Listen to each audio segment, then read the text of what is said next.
Hello everyone, আসসালামু আলাইকুম। সকলকে all job news and education চ্যানেলে স্বাগত জানাই। চলে আসলাম নতুন একটি ভিডিও নিয়ে। ভিডিও শুরুর প্রথমে বলে রাখি, যারা আমার চ্যানেলে নতুন দয়া করে আমার চ্যানেলটি সাবস্ক্রাইব করে দিতে ভুলবেন না। যারা ইতিমধ্যে দিয়েছেন তাদেরকে জানাই অসংখ্য ধন্যবাদ। তো আপনারা অনেকেই জানতে চেয়েছিলেন যে 1596 পদে বাংলাদেশ বিদ্যুৎ উন্নয়ন বোর্ড সাহায্যকারী পরীক্ষা কবে অনুষ্ঠিত হবে।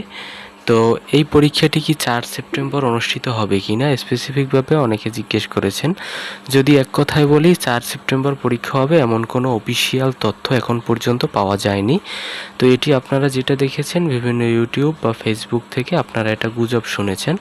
তো এর পূর্বেও কিন্তু ওই ইউটিউব চ্যানেল থেকে এই পরীক্ষারই ডেডলাইন দেওয়া হয়েছিল। তো দেখেন, আদতে কিন্তু পরীক্ষা এখন পর্যন্ত অনুষ্ঠিত হয়নি বা অফিসিয়ালভাবেও ঘোষণা হয়নি।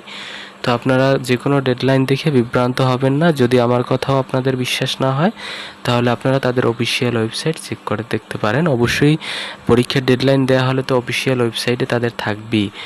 তো আশা করি আপনারা সকলে বুঝতে পারছেন। তার মানে হচ্ছে 4 তারিখ পরীক্ষা অনুষ্ঠিত হবে না, এমন কোনো ডেডলাইন এখন পর্যন্ত দেওয়া হয়নি। তো পরীক্ষার ডেডলাইন দেওয়া হলে অবশ্যই আমাদের চ্যানেলে আপনারা আপডেটটি পেয়ে যাবেন। তো এই ছিল আজকের ভিডিও। দেখা হবে পরবর্তী কোনো ভিডিওতে। যদি ভিডিওটি আপনাদের কাছে ভালো লেগে থাকে তাহলে লাইক, কমেন্ট এবং শেয়ার করতে ভুলবেন না। সবশেষে চ্যানেলটি সাবস্ক্রাইব করে সঙ্গেই থাকবেন। ধন্যবাদ সকলকে। আল্লাহ হাফেজ।